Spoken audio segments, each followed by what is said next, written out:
There appears to be a bit of a misconception. People appear to think that just because they're busy, that means they're doing something that's actually benefiting them, actually growing them. Actually, are you busy doing the wrong things? We're going to explore that in today's video. But before we do, welcome in or welcome back if this is your first time here. My name is Taylor and I make videos on practical faith, practicing self-love, and preserving your temple. So if that sounds like something you're interested in, go ahead and give me a like and subscribe to let me know. You can even leave your thoughts below. Now, without further ado, let's get into what you came for. Are you busy doing the wrong things? We're gonna figure that out, and we're gonna dive into it using Ephesians chapter 4, verse 16. I'm gonna start by reading the scripture, and then I'm gonna break down what the scripture actually means, and then we're gonna get into the practical life lessons that would apply to your life today. I only have 3 lessons for you today, friends, so shall we get started? I think so. Join me, friends, in Ephesians chapter 4, verse 16, where it reads, "From him the whole body, fitted and knitted together by every supporting ligament, promotes the growth of the body for building up itself in love by the proper working of each individual part." What is Paul talking about? Let's break it down. Okay, I am going to be reading from my notes, because if I try to do this from memory, I'm going to mess it up. You're welcome. Okay, what was Paul talking about with that little line? Paul is reminding us of our source, where our growth actually originates from. It doesn't come from us, it flows from Christ. He is the head, and from him we receive life, direction, and the ability to function. Amen. Because we are connected to Christ, we are also connected to one another. God designed spiritual growth to happen in unity, not isolation. The body grows together, not separately. Our connection with each other both stabilizes us and supplies us. As we remain connected to Christ, he distributes what each believer needs through other believers. In other words, God often meets the spiritual needs through members of the body. This is why Paul uses the picture of a body. He is not just talking about activity, he is talking about the health. A body can be active and still unhealthy. In the same way, a church can be busy and still not function correctly. Christ has given each believer a specific measure of grace and a role to contribute. So you can be doing many things and still be misaligned with what God actually designed you to do. When a believer is not operating in their role, it doesn't only affect them, it strains the rest of the body and impacts the health of the church. But when each person functions according to what Christ gave them, the church grows the right way.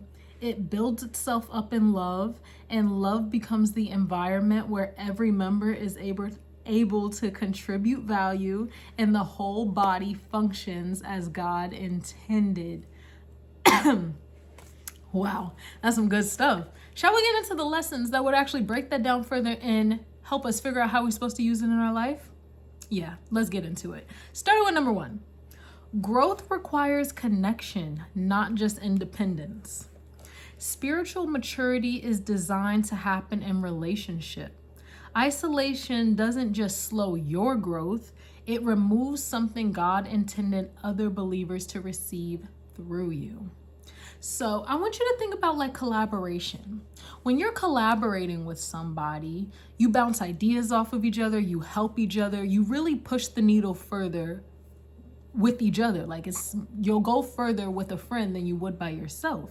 It's almost like you could be sitting in the room, you're trying to come up with an idea with someone, and you're just bouncing ideas back and forth, and on your own, the ideas you guys keep coming up with are not fruitful. They're not getting you where you want to go. They're not getting to the end goal. But then all of a sudden, friend A says something random, but it triggers an idea in friend B's mind, and then that friend comes up with the idea that actually gets them to where they're going, right? So sometimes you need someone to say the right thing to trigger the right thing in your mind, and then you come up with this grand idea. Or maybe you're the person saying the magic words that get the juices flowing in someone else's head, and they come up with this grand plan. We need each other to push the needle further. And I also want to I want you to think about think about anyone that inspires you. For that person to inspire you, they had to be inspired. Like, imagine you really loved a specific basketball player. Imagine you loved watching their game. They're just so amazing to watch. Imagine if they never played the game. Yeah, clearly you would have another fan. But stick with me. For them to be in their calling, they had to be inspired. Someone had to touch them in their life early on so that they felt like they were able to even reach that height. They were able to pursue that dream. Let's think of something else, like a writer, a singer, a poet, an actress, an actor. Someone had to have an imprint on their life for them to get to where they're going. But if you remove any of the elements that made them who they are today, it's not guaranteed they would be who they are today. So it's just interesting how some people can have such a very small impact on your life, but it leads to you doing great things because there is no input that is too small. So you don't know how you could be a part of someone else's story and help them achieve greatness by you just saying the right thing to them at the right time, by you just being that helping hand at the right time, by you living in your purpose, doing your thing, and you just inspire them from a distance and they never meet you. We are all connected in that way. We go further together than we ever would apart. So it doesn't help anyone for you to be with your gifts all by yourself in private, in isolation, all secluded. No, the people need to see you. The people need to see your light shining, because you don't know, the way your light shines, it makes other people feel like they can shine too. You know how many people on YouTube have inspired me, and now here I am making YouTube videos hoping to inspire someone else? You just keep it going. Keep it going. We weren't meant to just be isolated by ourselves. We were meant to live in our purpose, and as we live in our purpose boldly, we inspire other people to do the same thing, and we just keep touching lives. This is important. So it was a little bit of a different principle as far as like maybe a one-on-one connection versus your purpose overall, but I'm essentially saying you have to live in your purpose, because when you live in your purpose, you don't know what lives you're going to touch, who you're going to inspire, what you're going to get going. That is important. We don't need no missing links. All right, let me stop yapping. Point number 2. God cares about alignment, not activity. Being busy for God is not the same as functioning where God placed you, okay? So imagine, the Bible does tell us to take care of our temple. Like, there's a few scriptures on taking care of our temple. There's scriptures on loving your neighbor. There's scriptures on honoring your family. There's scriptures that tell you to take care of your family and take care of your body, right? But imagine that you were so consumed with taking care of your family and your body, like your whole life. All you do is serve your family and take care of your body. You go to the gym, you make 1 million meals a day, you got your macros right, and the little bit of time you have in between, you just spend with your family, enjoying their company, yada, yada, yada.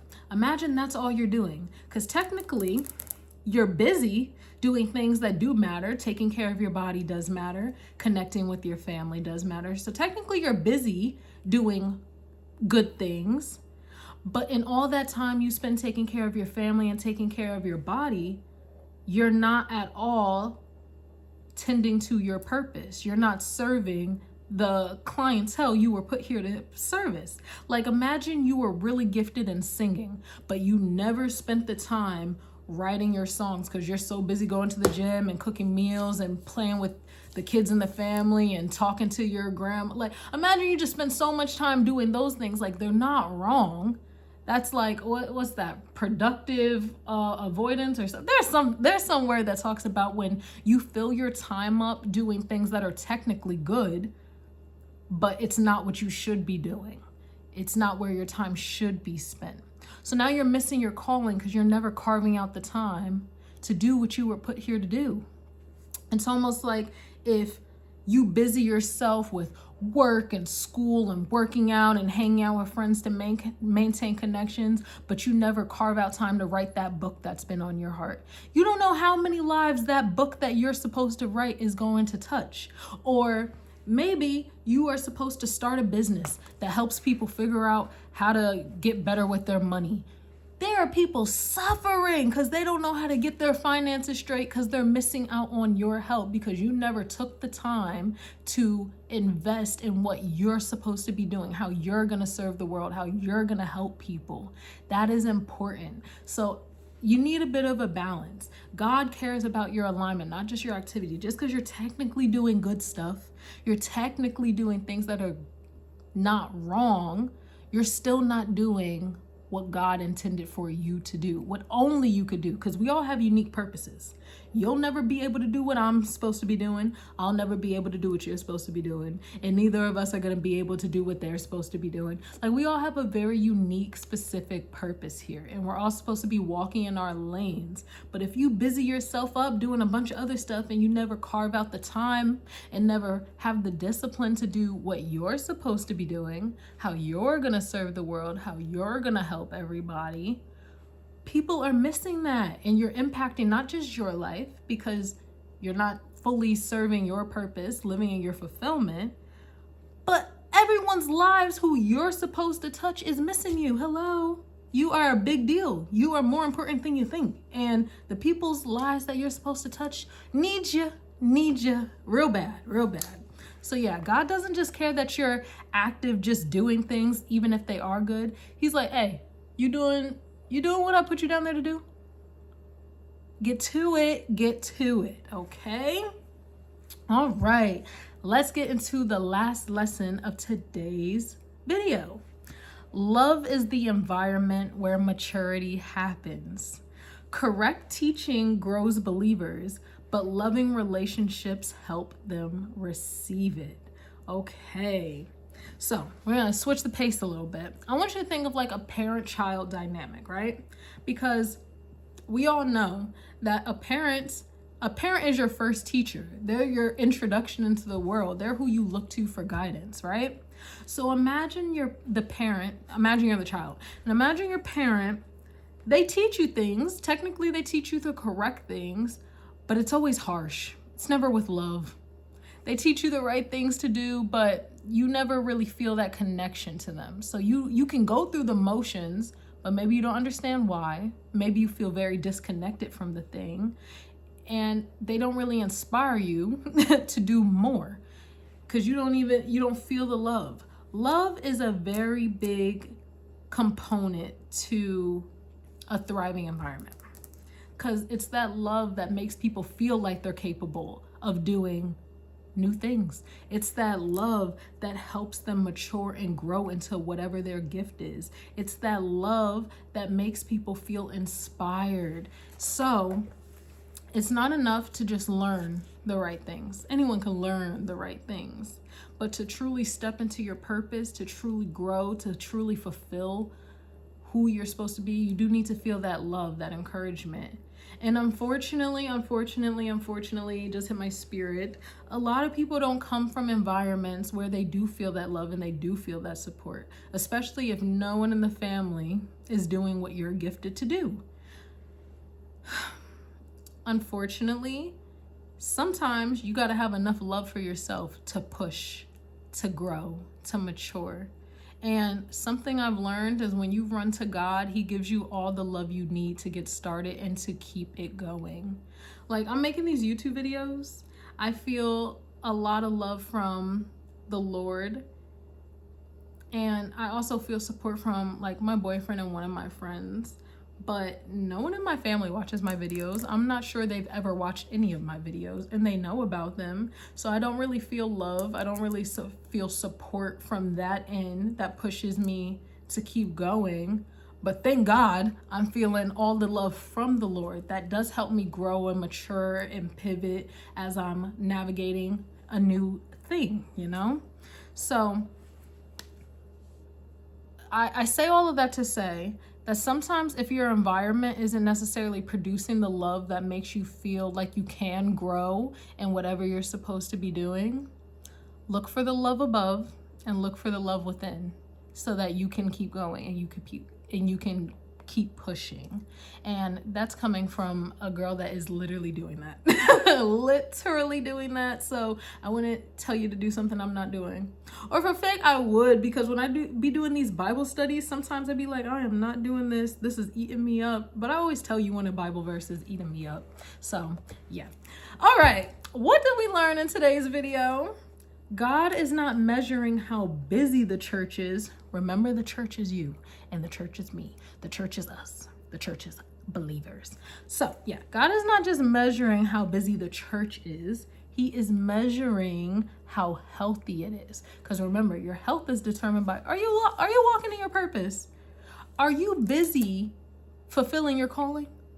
Are you busy diving into what only you could do? What the world is waiting on you for? Are you busy doing that? Or are you busy doing a bunch of meaningless, mundane tasks? Are you busy doing things that don't store treasures up in heaven? Are you busy doing things that once this life ends, it's not going to meet you in eternity? What are you busy doing? Are you busy doing the wrong things? I know. Sometimes that could be a hard pill to swallow, but I encourage you to look in the mirror and figure out, am I living in my purpose? Am I living in my calling? I am quite gifted. I want you to say that to yourself. I am quite gifted. I am really gifted in whatever that area is, because we all have a gift. And if you don't know what your gift is, figure it out. Figure it out, babe. Seek the Lord and he will reveal your gift to you. But everyone has a gift. Everyone has a talent. And it's up to you to figure out what it is that the Lord gave you and how you're supposed to be using it. And don't delay, because we need it. And with that being said, I want to say thank you for listening to today's video. I am so grateful you tuned in and stuck with the kid. I hope this message blesses you, encourages you to start walking in your purpose, because we need it. If you like this video, go ahead and give it a like, support the channel, help the girl out, leave a comment. Let me know what your thoughts are. Tell me what you think your purpose is. Tell me what you're gifted in. Tell me what you're about to start doing. Tell me if this woke you up. I want to know. Let your girl know in the comments below. If you are not subscribed, go ahead and give me a subscribe, because I drop videos not every day anymore. This is the first video where we are switching up the cadence. The daily videos the lessons used to be daily. We're gonna switch to every other day, because I just can't maintain doing daily anymore. It's taking a toll on your girl. It's taking a toll, and it's just too much for the algorithm. It's just a lot. So I'm gonna have to do every other day. So yeah, I say all that to say, if you're not subscribed, go ahead and subscribe, as we are tiptoeing through Ephesians. We are almost done with Ephesians, and when we're done with Ephesians, we're going to Galatians. So go ahead and subscribe so that you can come along the journey. I do hope this message blessed you. If you are interested in a 2026 faith-based affirmational calendar, or a drink the living water cup, or anything, please take a gander to my Etsy shop, which is linked in the description below. Go ahead and take a gander if you're interested, and I hope to see you in the next video. Thank you and bye.